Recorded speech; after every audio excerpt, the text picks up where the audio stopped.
sa wakas, nakarating ka dito sa storya ni Juan.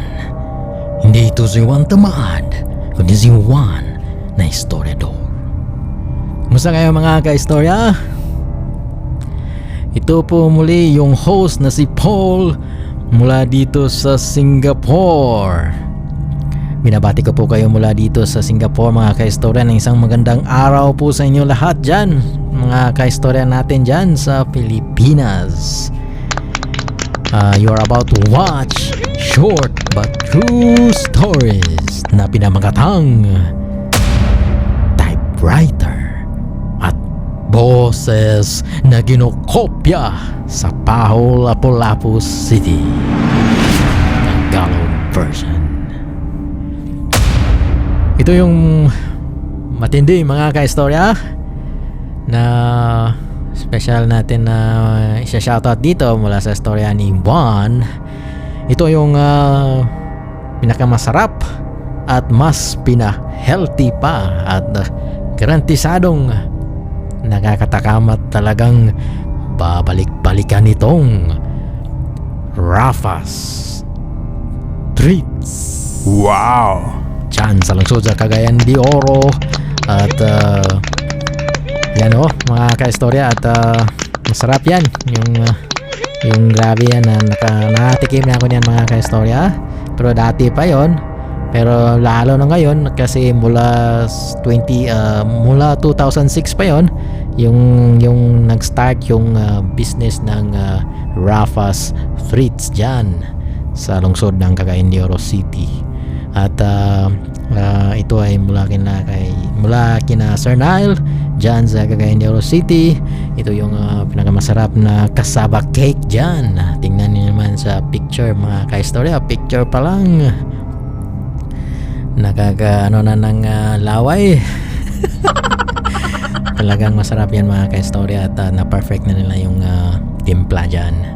At ito ay parang nagiging delicacy na rin yan dyan sa Cagayan de Oro City. At kung dayo po kayo sa Cagayan de Oro City ay kontakin niyo lang po sila sa kanilang FB page dyan sa Raffas Street dyan. At pwede kayo maka-order dyan sa kanila mismo sa kanilang FB page. At syempre yung Tres Paneros pa rin natin dyan sa Cebu Southern Motors, dyan sa Lapasan Highway sa lungsod ng Cagayan de Oro City. At garantisado po yung mga piyesa dyan. At dapat magpa-change oil kayo doon talaga sa may yung mga kasa talaga mga ka-istorya. At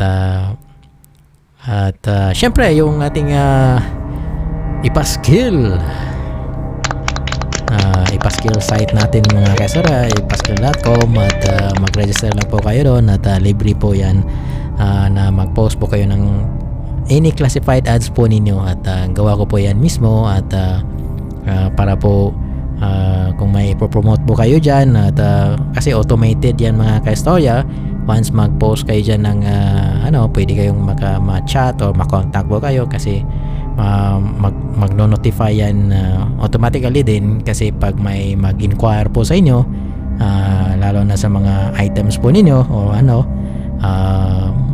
mag-review sila dyan, chat kayo or pwede yan dyan mga ka-istorya sa isa sa mga features yan ng ating ipaskill.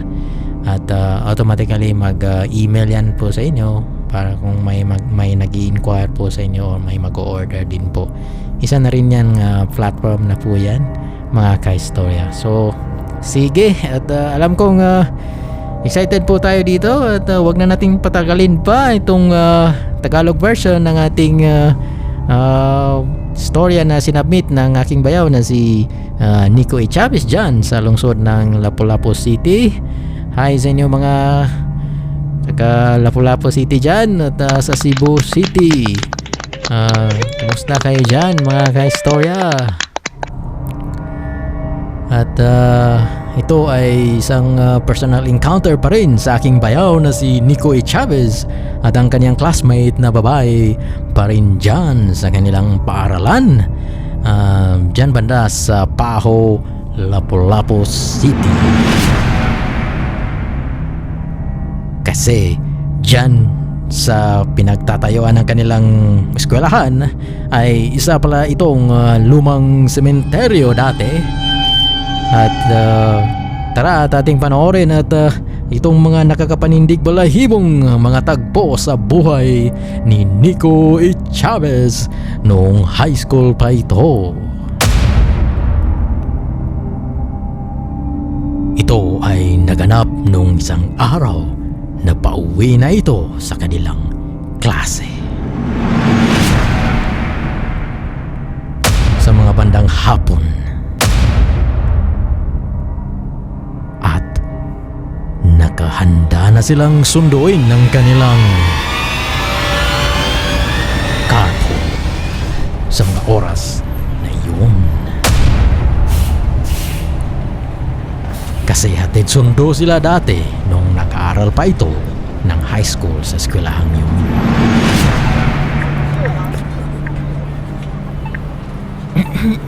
Mga classmate, dumating na pala yung susundo sa atin.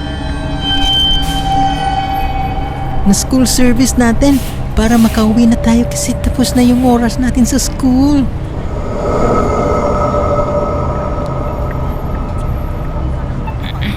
Ay, salamat at nakarating na ako on time sa paralan na ito. Saktong oras. Ayun. Nandyan na rin yung mga estudyante natin na ihatid sa kanilang mga kanya-kanilang mga bahay.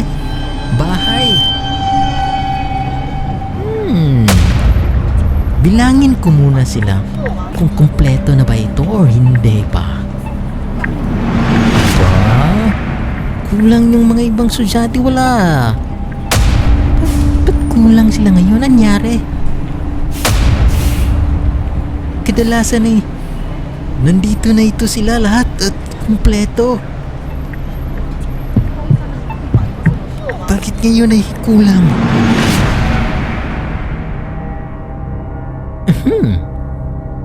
Boy Mel,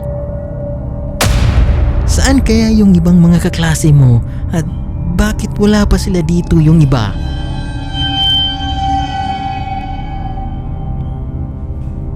Oo nga kuya. Hindi pa nga kumpleto kami dito ah. Bakit kaya no? Saan kaya yung ibang mga kaklase ko at kasamahan sa carpool dito? Nasaan na sila? Baka nga nandoon pa sa kanilang mga classroom kuya. Hanapin ko sila saglit kuya, saglit lang. Takbo muna ako. Balik lang ako saglit doon sa aming classrooms para hanapin ko yung iba. Bilisan ko lang sa pagtakbo.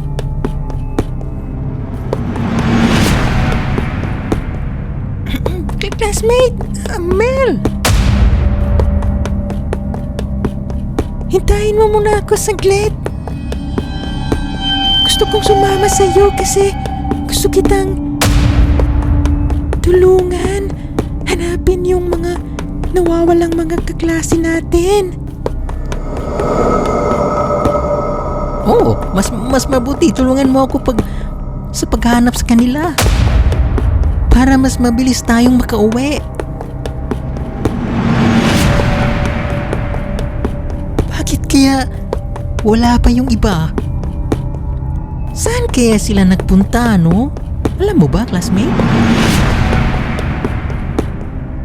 Baka nga cleaner sila ngayon or ewan ko lang. Hindi ko alam, Mel. Saan sila? Ewan ko lang. Parang bihira lang ata ito nangyayari. Oo nga, classmate. Wala sila sa kanilang mga classrooms din. Saan kaya sila ngayon, ha?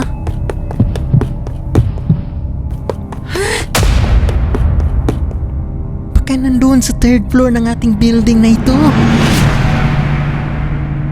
Takbo pa tayo, classmate. Mukhang sobrang tahimik ngayon sa paaralan natin kasi halos lahat ng mga estudyante ay nakauwi na sa kanilang bahay At tayo na lang ata ang naiwan pa.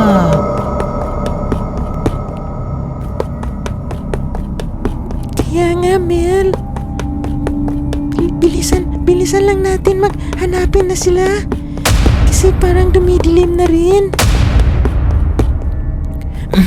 Aba, try ko nga saglit takutin itong classmate kong ito. Baka nga matakot pa ito. Kaya maingay mga kaistorya.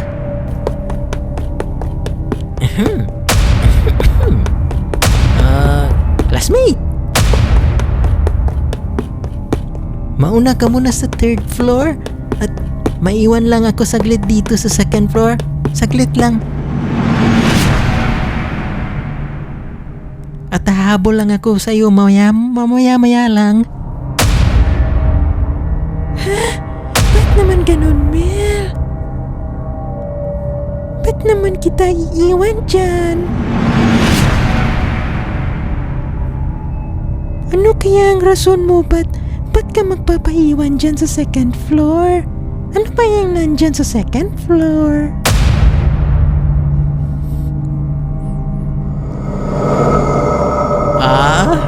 Basta classmate, habol lang ako sa'yo. Sige na, kasi naghihintay na si kuya natin doon sa driver sa carpool natin sa ibaba. Please na, classmate, akyat ka na doon sa 3rd floor. Sige na.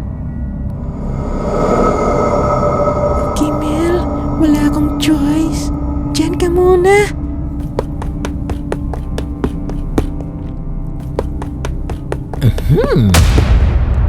Tatakutin ko muna itong classmate kung habang nasa 3rd floor pa ito ngayon. Try kong iiyak ako at parang natatakot para makarinig siya dun sa itaas. Iiyak ako, kumbaga, at magtago lang ako dito banda sa gilid ng hagdanan kasi hindi ako makikita mula rito. Iiyak na ako saglit.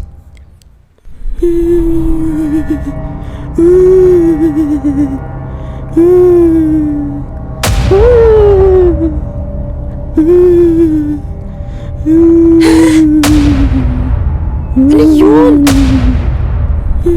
Sino ba yung boses na yun? Parang nagmumula ito sa 2nd floor banda.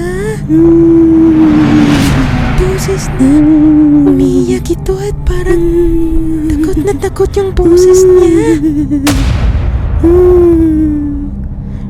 Nandoon pa naman si Mel sa 2nd floor ngayon na. Bababa mo na ako. Mel! Mel! Nasaan ka ba? Nasaan ka ngayon? Nasaan ka ba ngayon, Mel? Hindi kita makita. Oh, nandyan ka pala. Ay, salamat. Ba't ka umiiyak?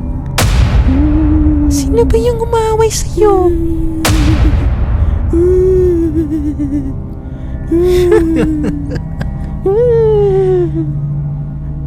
Inatakot lang kita, classmate. Ikaw naman, hindi ka naman mabiro. Baka nga matakot ka eh. Pinaprank lang kita, kumbaga.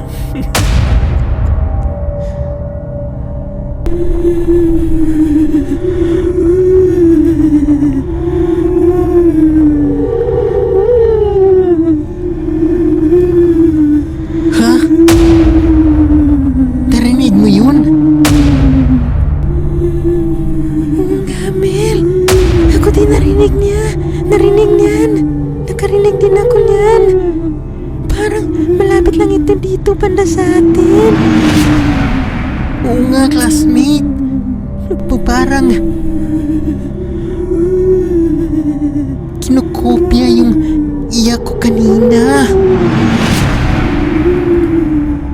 Nagkakapanindig balahibo itong boses na narinig natin niyo na. Ano kaya ito?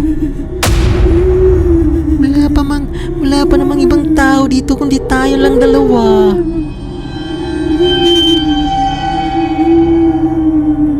Kumaripas ng takbo itong si Nico at yung kaklase nito papunta sa carpool banda.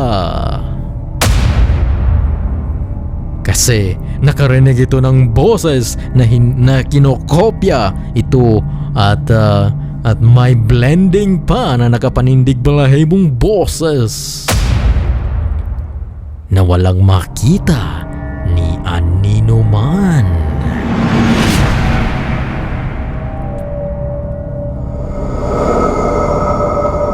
Oh, bakit parang mabilis itong tumakbo itong si Boy Mel at yung kaklase niya ang isa? Anyari sa inyo? Ba't parang takot na takot kayong dalawa? Anyari?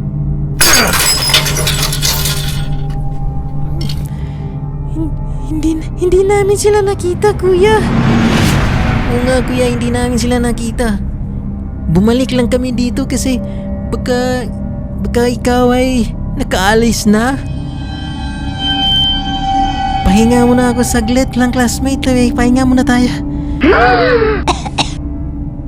Grabe na nandun. Wala pa din yung iba nating mga klase Bakit kaya? Ha? Classmate?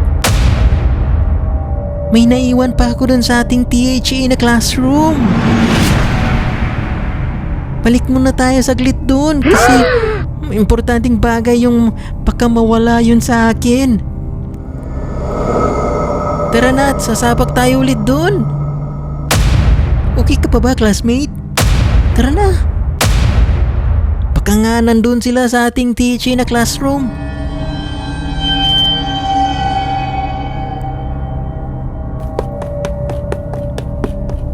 Bumalik nga talaga silang Nico at yung kaklase nito kasi baka nga daw mawala pa itong mahalagang bagay na naiwan ni Nico sa classroom ng THA. At habang may naghihintay sa kanila sa loob ng THA na classroom nila,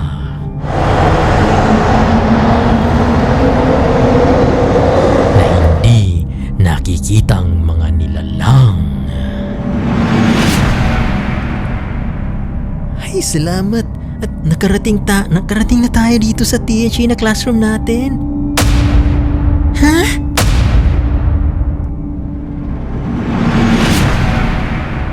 Lock pa itong pintuan natin sa classroom na ito Naman. Patay na. Ang lupit nito.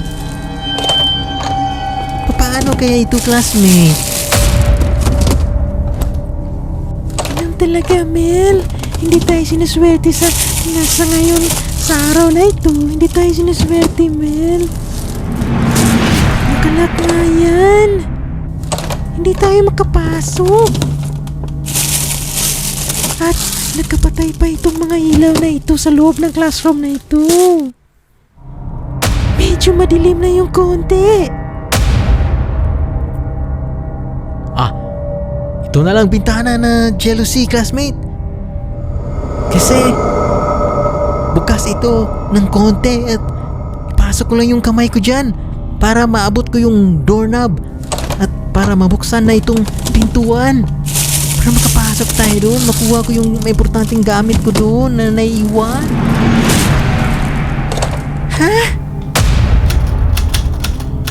Narinig mo yun, classmate?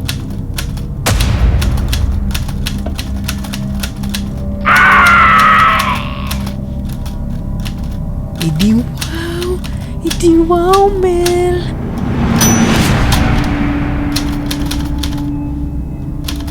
Grabe, pangalawang beses na natin itong nangyayari sa oras na ito Ba't pa kasi bumalik pa tayo dito? Ikaw talaga, Mel.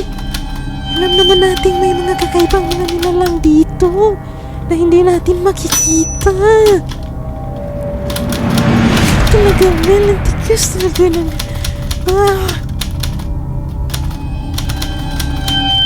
Halika dito, classmate, huwag kang mag-narty dyan. Tingnan mo dito sa jealousy banda. Halika, dali. Tingnan mo yun, yung typewriter sa loob ng classroom natin. Kusa itong nagtatype na walang tao. Takbo, classmate! Takbo! Dito lang muna tayo mga ka-istorya. At alam kong nabitin po kayo dito sa istorya natin na sinabit mismo ng aking bayaw na si Nico E. Chavez dyan sa Dakbayan, dyan sa lungsod ng Lapu-Lapu City. At ito talagang paaralan nila dyan ay talagang may history yung lugar na yan dyan. At ito ay dating o lumang sementeryo daw kasi ito dati. So maraming mga kakaibang mga nilalang dyan na hindi natin nakikita as human beings, mga ka-istorya. So hindi natin sila nakikita at talagang nandyan sila. Usually hindi sila mananatili sa isang lugar, mga ka-istorya. Kapag ito yung usual nila, mga ka-istorya, hindi sila titira dyan kapag may maraming mga tao na o may maraming mga gusali o building, busy na yung lugar na dyan. Usually hindi sila titira dyan, mga ka-istorya, at lilipat ito sa ibang lugar na tahimik. Usually dyan sa mga maraming mga puno o umiwas sila sa mga tao. Pero itong mga nilalang dyan na hindi nakikita ay talagang parang sobrang attached sila, no, dyan sa lugar na yan. Siguro sa sobrang dami nila dyan na nakahilera dati. So hindi naman nila kasalanan din dyan yan. At talagang hindi sila umalis, mga ka-istorya. So live along na lang kumbaga. At mix na lang sa mga human beings na buhay pa. At talagang itong silang Nico ay maraming mga experience dyan sa paralang yan. At sa kabilang paralan din dyan kasi maraming nakatayong mga medyo dikit-dikit na mga paralan dyan. So kumbaga nandyan na sila at babayaan na lang, mga ka-istorya, at hindi na natin papansinin yan at iiwas na lang tayo kasi medyo nandyan din sila. Yun nga, at kung nagustuhan po ninyo, kung may mga stories po kayo dyan na mga katulad po nito, at pwede po kayo mag-submit dito, mga ka-istorya, sa atin sa Storya ni Juan. At yung email address ko dyan, magpa-flash lang po yan. At babayaan mo lang yan sila dyan, mga ka-istorya, at walang re-respetuhin na natin dyan yung mga nandyan. At bayaan na lang. At yung mga bata dyan, na lang sa mga bata po ninyo na hindi matatakot, mga ka-istorya, yung mga kabataan dyan.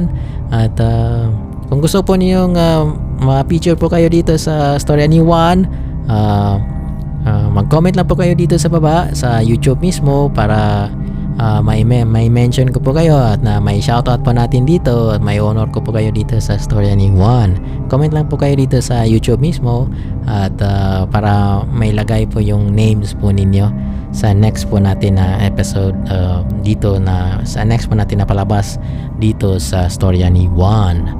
At sige, mga ka-istorya, at hanggang dito na lang po tayo ulit. Kung hindi pa po kayo nakapag-subscribe po, at please consider subscribing po dito, mga ka-istorya, para makapanood pa po kayo ng mga ganitong klase mga videos po natin dito sa ating programang Storya ni Juan.